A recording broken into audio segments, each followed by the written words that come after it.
नमस्कार दोस्तों, स्वागत है आपका आपके अपने YouTube channel restart your preparation में। दोस्तों, उम्मीद करते हैं आप लोग अच्छे होंगे और आज से हम लोग संपूर्ण पॉलिटी का अध्ययन करने वाले हैं। 40 दिन 40 मैराथन में हम लोग पूरे पॉलिटी को एक-एक करके पढ़ेंगे और सिर्फ पढ़ना ही नहीं है, पढ़ने के साथ-साथ चीज़ों को याद भी करते चलना है। और मैं तो कहूँगा अगर आप साथ में लिखते हुए चलें तो ये आपको और फ़ायदा करेगा। जो लोग भी Bihar police, Bihar SI, UP police, SSC, CGL या अभी जो लेटेस्ट वैकेंसी आई है बीएसओ जैसे पदों की तैयारी करते हैं, उनके लिए भी ये जो वीडियो है वो बहुत ज़्यादा इम्पोर्टेंट होने वाला है। इस वीडियो में मैं भारतीय संविधान से जुड़ी हुई हर एक चीज़ को एक-एक करके डिस्कस करूँगा। वीडियो पसंद आए तो वीडियो को लाइक करें, शेयर करें, साथ ही साथ अगर आप हमारे चैनल पे नए हैं तो चैनल को सब्सक्राइब करना ना भूलें। मैं अपने बारे में बता दूं कि मैं सीजीएल सेलेक्टेड कैंडिडेट हूं और मैं आगे की भी पढ़ाई कर रहा हूं और अभी मैं यूपी पीसीएस और यूपीएससी जैसे एग्ज़ामिनेशन की तैयारी कर रहा हूं। तो मैं अपनी तैयारी जो है वो ऑथेंटिक बुक्स के साथ साथ text book pass pro max से भी करता हूं। तो चलिए स्टार्ट करते हैं। आज से एक छोटा सा प्रयास है कि हम लोग पूरे संविधान को ना तो सिर्फ पढ़ेंगे बट हर एक चीज़ को समझते भी चलेंगे। तो चलिए स्टार्ट करते हैं। हम लोग भारतीय संविधान की ऐतिहासिक पृष्ठभूमि के बारे में पढ़ने वाले हैं। चूँकि ये चैप्टर काफ़ी लंबा है इसीलिए इसको हम 2 हिस्सों में बांट देंगे। तो भाग 1 में हम लोग पढ़ेंगे जहाँ तक पॉसिबल हो सकेगा और नेक्स्ट पार्ट में हम लोग पूरे भारतीय संविधान की ऐतिहासिक पृष्ठभूमि को ख़त्म करेंगे। तो चलिए वीडियो को शुरू करते हैं। तो सबसे पहले जो हम लोग इसमें पढ़ने वाले हैं वो है भारतीय संविधान का परिचय। अंग्रेज़ सबसे पहले ईस्ट इंडिया कंपनी के रूप में भारत में 1600 ईस्वी में आती है। यानी 1600 ईस्वी में जो भारत में ईस्ट इंडिया कंपनी के नाम से अंग्रेज़ भारत में आती है और इनका मुख्य काम क्या होता है? भारत पे व्यापार करना। ईस्ट इंडिया कंपनी के रूप में भारत में सबसे पहले अंग्रेज़ जो है वो एक छोटी सी कंपनी बनाती है और इस कंपनी का मेन एजेंडा होता है भारत पे जाकर शासन करना। यानी भारत पे शासन करने का एन मीन्स यहाँ पे व्यापार करना, यहाँ के चीज़ों को अपने ईस्ट इंडिया कंपनी यानी लंदन तक पहुँचाना। चूँकि व्यापार करने की दृष्टि से ये हुई कंपनी थी तो इसको जो है महारानी एलिज़ाबेथ द्वारा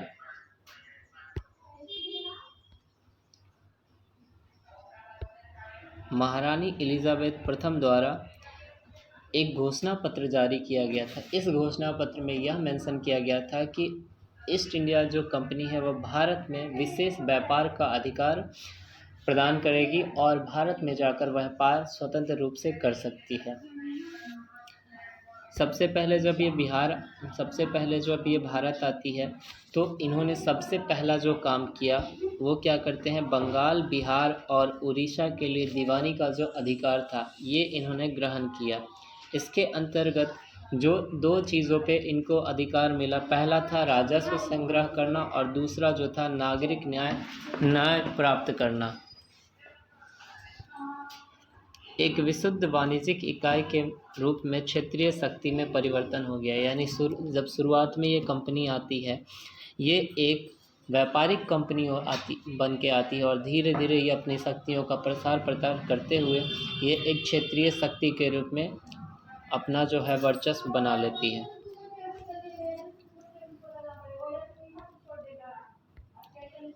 1857 की शुरुआत में सिपाही विद्रोह होता है और सिपाही विद्रोह से ही ईस्ट इंडिया कंपनी का जो रुख था वो धीरे धीरे हमारे देश पे ख़त्म होते चला जाता है और फाइनली 1858 ईस्वी में भारत पे क्राउन रूल स्थापित हो जाता है। चूँकि 1857 में सिपाही विद्रोह हुआ, उससे पहले जो ईस्ट इंडिया कंपनी के कर्मचारी थे उनका जो बिहेवियर था यानी उनका जो व्यवहार था वो धीरे धीरे कंपनी के प्रति बहुत ख़राब होते चला गया। वो वहाँ के नागरिकों से घूस लेने लगे, रिश्वत लेने लगे। इन सभी चीज़ों को देखते हुए वहाँ के जो नागरिक हैं, जो सिपाही हैं, उन्होंने विद्रोह किया और इस विद्रोह को रोकने के लिए कंपनी जो है वो डायरेक्ट अधिकार ले लेती है और 1858 ईस्वी से भारत में क्राउन रूल स्थापित हो जाता है। और जब तक हमारा देश पूर्ण रूप से स्वतंत्र नहीं होता है यानी 15 अगस्त 1947 तक हमारे देश में क्राउन रूल चलते रहता है। नेक्स्ट है, स्वतंत्रता के बाद जैसे ही हमारा देश स्वतंत्र होता है तो सबसे पहले हमारे देश में संविधान की आवश्यकता होती है, और सन 1946 वह दिन था जिस दिन हमारे देश में संविधान सभा का गठन होता है, और 26 जनवरी 1950 को पूर्ण रूप से भारतीय संविधान लागू की जाती है। तो ये दोनों डेट जो है वो बहुत ज़्यादा इम्पॉर्टेंट है, और एग्जामिनेशन में अक्सर यहाँ से क्वेश्चंस पूछे जाते हैं कि संविधान सभा का गठन कब हुआ था। तो सन 1946 आप याद रखिएगा कि ये वह दिन था जब हमारे देश के लिए संविधान सभा का गठन होता है, और 26 जनवरी 1950 के दिन ही हमारे देश में भारतीय संविधान लागू हो जाता है।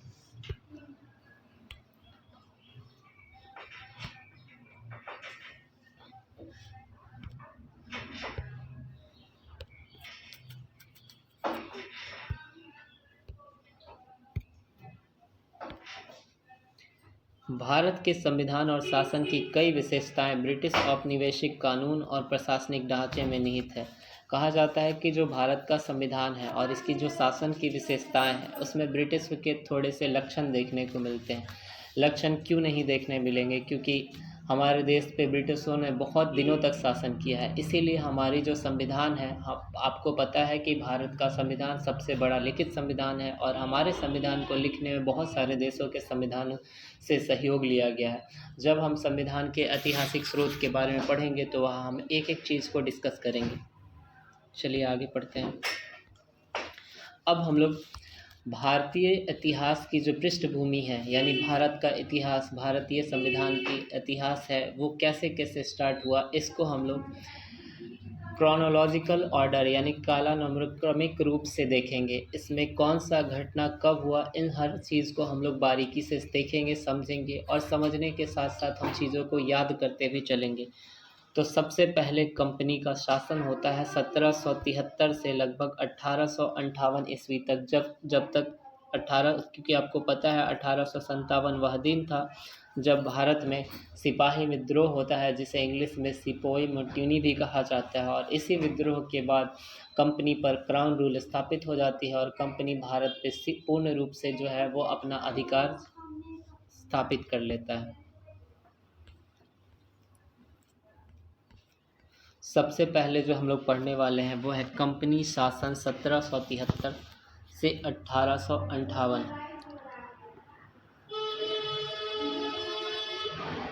सबसे पहले जो हम लोग यहाँ पे पढ़ेंगे 1773 का विनियमन अधिनियम, जिसे रेगुलेटिंग एक्ट भी कहा जाता है। अक्सर एग्जामिनेशन में रेगुलेटिंग एक्ट से एक दो क्वेश्चंस देखने को मिलता है। इस वीडियो के माध्यम से हम लोग हर एक फैक्ट्स को याद करेंगे, और याद करने के साथ साथ अगर आप हमारे साथ नोट्स भी बनाते चलिएगा तो ये आपको एग्जामिनेशन पॉइंट ऑफ व्यू के लिए बहुत ही ज़्यादा इम्पोर्टेंट होगा। तो सबसे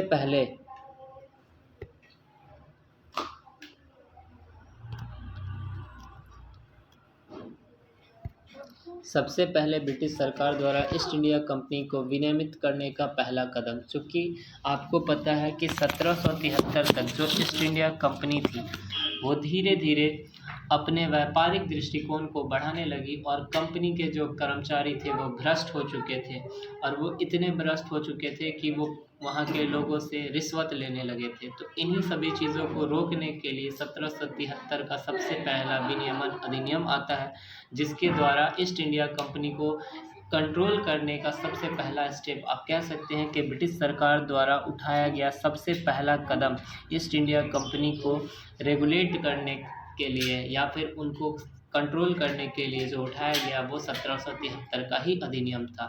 इस अधिनियम के तहत कंपनी के राजनीतिक और प्रशासनिक कार्यों को मान्यता दी गई, यानी अब कंपनी दो चीज़ों पे काम कर सकती है, पहला राजनीतिक तो दूसरा प्रशासनिक।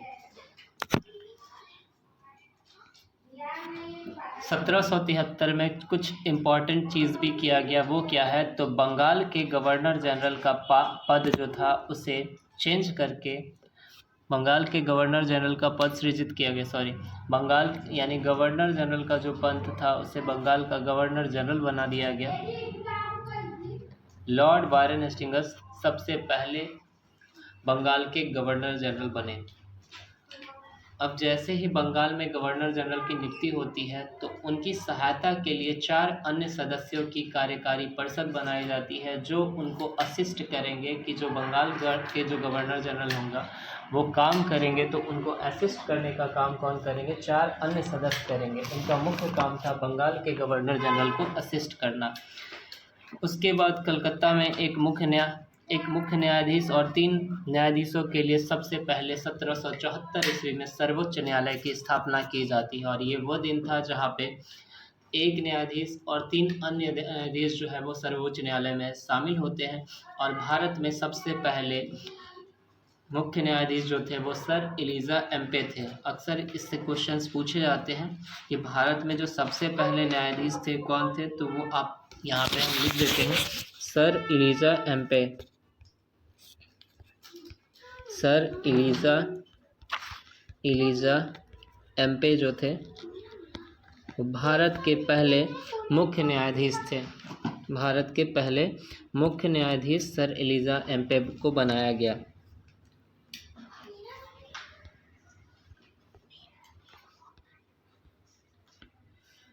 कंपनी के कर्मचारियों को निजी व्यापार और रिश्वत लेने से प्रतिबंधित कर दिया गया। यानी 1773 में ही 2 काम और किया गया कि यहाँ पे जो कंपनी के कर्मचारी हैं वो अपना पर्सनल जो है वो बिजनेस नहीं कर सकते हैं, साथ ही साथ वो वहाँ के नागरिकों से रिश्वत नहीं ले सकते हैं। इस समय 2 और चीज़ों की नियुक्ति की जाती है जिसे कोर्ट ऑफ डायरेक्टर्स कहते हैं। कोर्ट ऑफ डायरेक्टर्स और court of proprietors. Court of directors को राजस्व, नागरिक और सैन्य मामलों का विवरण रिपोर्ट ब्रिटिश सरकार को देनी होती थी। नेक्स्ट है अपने पास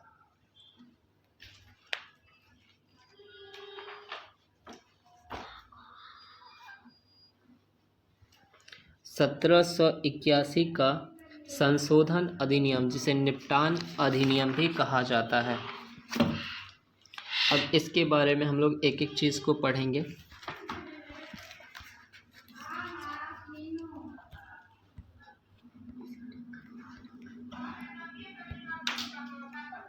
आधिकारिक क्षमता में गवर्नर जनरल और परिषद और सुप्रीम कोर्ट के अधिकार क्षेत्र को सीमित कर दिया गया। गवर्नर जनरल और उनकी जो परिषद थी, सुप्रीम कोर्ट के अधिकार क्षेत्र को सीमित कर दिया गया। अब सुप्रीम कोर्ट का जो दायरा था उसे धीरे धीरे क्या किया गया, छोटा किया गया।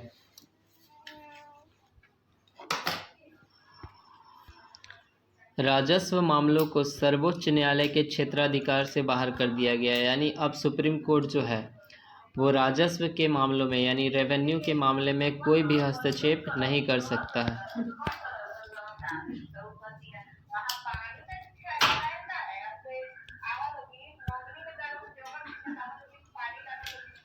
कानूनी व्यवस्था में हिंदुओं और मुसलमानों के व्यक्तिगत कानून को मान्यता दी गई।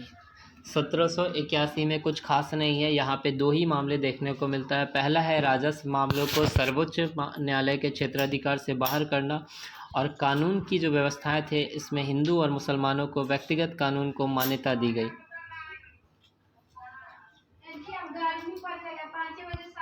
नेक्स्ट देखते हैं अपने पास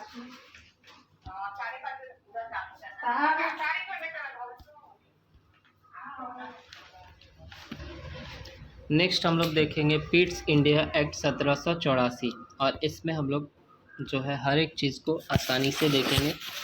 1773 में रेगुलेटिंग एक्ट में व्याप्त कमियों को दूर करने के लिए, चूँकि 1773 में रेगुलेटिंग एक्ट में बहुत सारी कमी हुई थी, उसी को दूर करने के लिए 1781 में जो एक्ट ऑफ सेटलमेंट आता है जिसको निपटान अधिनियम भी कहते हैं, इसके बाद 1784 वह दिन था जब ब्रिटिश संसद ने पिट्स इंडिया एक्ट पारित किया, जिसमें अलग अलग प्रावधान थे। वो प्रावधान के बारे में हम लोग पढ़ेंगे। तो सबसे पहला प्रावधान क्या था, कंपनी के वाणिज्यिक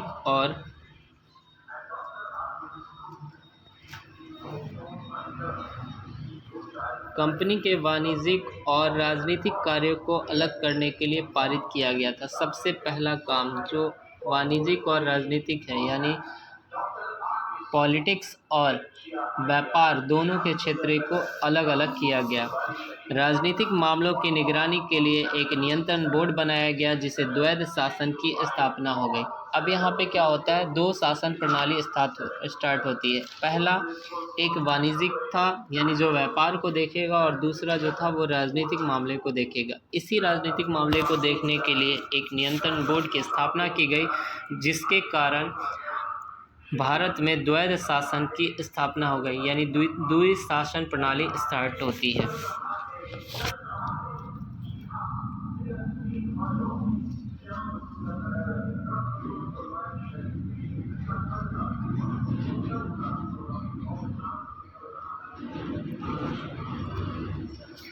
अब यहाँ पे जब सदस्य बनाए गए तो हर सदस्य का जो कार्यकाल था वो भी निर्धारित किया गया। वो कार्यकाल क्या क्या थे वो हम लोग देखेंगे। एक निदेशक मंडल बनाया जाता है, और निदेशक मंडल जो था वो व्यापार के मामलों का प्रबंधन करता था, जबकि नियंत्रण बोर्ड राजनीतिक कार्यों की देख रेख करते थे। 1781 तक ऐसा बिल्कुल नहीं था, लेकिन 1784 में क्या होता है कि व्यापार के मामलों के लिए एक अलग बोर्ड बनाया जाता है और राजनीतिक मामलों के लिए अलग बोर्ड बनाया जाता है, जिसे निदेशक मंडल भी कहा जाता है। एक निदेशक मंडल बना था और दूसरा क्या बना था, तो दूसरा नियंत्रण बोर्ड बना था। नियंत्रण बोर्ड का काम क्या था, राजनीतिक मामलों के चीज़ों को देखना, और निदेशक मंडल का काम क्या था, निदेशक मंडल का काम था वाणिज्यिक मामलों का देख रेख करना या उस पर नियंत्रण करना। कंपनी के क्षेत्रों को भारत में ब्रिटिश अधिकार कहा जाता था। अब जितने भी कंपनी के क्षेत्र थे उसे भारत में ब्रिटिश अधिकार कहा जाता था। इसमें कुछ और भी पॉइंट है जो हम लोग यहाँ पे जोड़ने वाले हैं। सबसे पहला, यहाँ पे 6 कमिश्नरों का एक नियंत्रण बोर्ड, जिसे बोर्ड ऑफ कंट्रोल भी कहा जाता है, तो बोर्ड ऑफ कंट्रोल जब स्थापित किया गया था उसमें टोटल 6 सदस्य थे, और इस सदस्यों की जो नियुक्ति थी वो ब्रिटिश सम्राट द्वारा होती थी। इसमें सदस्यों में एक सदस्य ब्रिटेन का होता था, जिसे ब्रिटेन का वित्त मंत्री यानी चांसलर ऑफ एक्सचेकर कहते थे, और दूसरा सदस्य विदेश सचिव, तथा 4 अन्य सदस्य जो थे वो प्रीवियस यानी प्रोविंशियल काउंसिल्स के सदस्यों से चुने जाते थे। अब यहाँ पे और क्या क्या हुआ, तो आप एक और चीज़ यहाँ पे नोट डाउन करेंगे कि जो 1784 था उसमें भारत के गवर्नर जनरल की जो परिषदों की संख्या पहले स्टार्टिंग में 4 थी। भारत के जो गवर्नर जनरल थे उसको, जैसे आपको पता है कि बंगाल का गवर्नर जनरल बनाया जाता है, उसमें एक गवर्नर जनरल को असिस्ट करने के लिए 3 अन्य जो है वो सदस्यों की नियुक्ति की जाती है। तो यहाँ पे 4 से घटाकर सदस्यों की संख्या 3 कर दी जाती है। अब 3 सदस्य जो है वो भारत के गवर्नर जनरल को, यानी भारत में जो गवर्नर जनरल की परिषद है उसकी जो सहायता करेंगे, उसमें पहले जहाँ पे 4 लोग की सहायता होती थी अब वो 3 लोग करेंगे। मद्रास तथा बम्बई के गवर्नरों की सहायता के लिए भी एक और चीज़ यहाँ पे किया जाता है, वो क्या है, तो आपको बता दूं मैं कि जो बंगाल और मद्रास तथा मद्रास प्लस बॉम्बे के जो गवर्नर थे, इनके सहायता के लिए भी 3-3 सदस्यीय परिषदों का गठन किया गया। ठीक है, यहाँ पे एक और चीज़ जोड़ा जा सकता है कि यहाँ पे मैंने आपको क्या क्या बताया। सबसे पहले 6 कमिश्नरों का एक नियंत्रण बोर्ड बनाया जाता है, और इसकी जो नियुक्ति थी वो ब्रिटिश सम्राट द्वारा की जाती थी, जिसमें एक सदस्य कहाँ के होते थे, तो एक सदस्य ब्रिटेन के होते थे जिसे वित्त मंत्री या चांसलर ऑफ एक्सचेकर कहा जाता था, दूसरा सदस्य विदेश सचिव, और 4 अन्य सदस्य थे जो ब्रिटिश सम्राट द्वारा अलग अलग प्रोविंशियल यानी अलग अलग प्रांतों से चुने जाते थे। भारत में गवर्नर जनरल के पद परिषदों की सदस्य सहायता के लिए जहाँ पे 3 सदस्य असिस्ट किए जाते थे वो धीरे धीरे उसको घटा दिया गया, और अब गवर्नर जनरल को असिस्ट करने के लिए 3 सदस्य यानी टोटल 3 सदस्यों की नियुक्ति की गई। साथ ही साथ बम्बई तथा मद्रास के गवर्नरों की सहायता के लिए 3-3 सदस्यीय परिषदों का गठन किया गया। तो ये चीज़ भी आप अपने नोटबुक में नोट कर लेंगे। नेक्स्ट हम लोग देखेंगे 1793 का चार्टर अधिनियम, और इसमें क्या क्या हुआ तो वो हम लोग पढ़ेंगे। 1793 में जो मुख्य काम हुआ, कंपनी के जो व्यापार के अधिकार थे उसको अगले 20 वर्षों के लिए बढ़ा दिया गया और कंपनी के नियंत्रण वाले अधिकारों को वेतन भारतीय कोष से दिया जाने लगा। अब जो भी कंपनी के एम्प्लॉयज़ होते थे उसका जो फंड था वो भारत का जो नियंत्रण कोष था, ठीक है, जो भारत का कोष है यानी इंडिया का जो कोषागार होगा वहीं से उसका वेतन दिया जाता था। इसके साथ साथ क्या हुआ, बम्बई और मद्रास की परिषदों पर अधिभावी शक्तियां प्रदान की गई।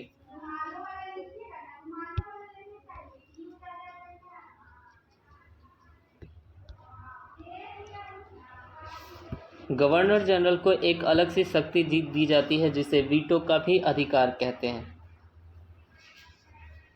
नेक्स्ट हम लोग पढ़ेंगे 1813 का चार्टर अधिनियम, और चार्टर अधिनियम के बारे में हम लोग यहाँ पे एक एक चीज़ को पढ़ने वाले हैं।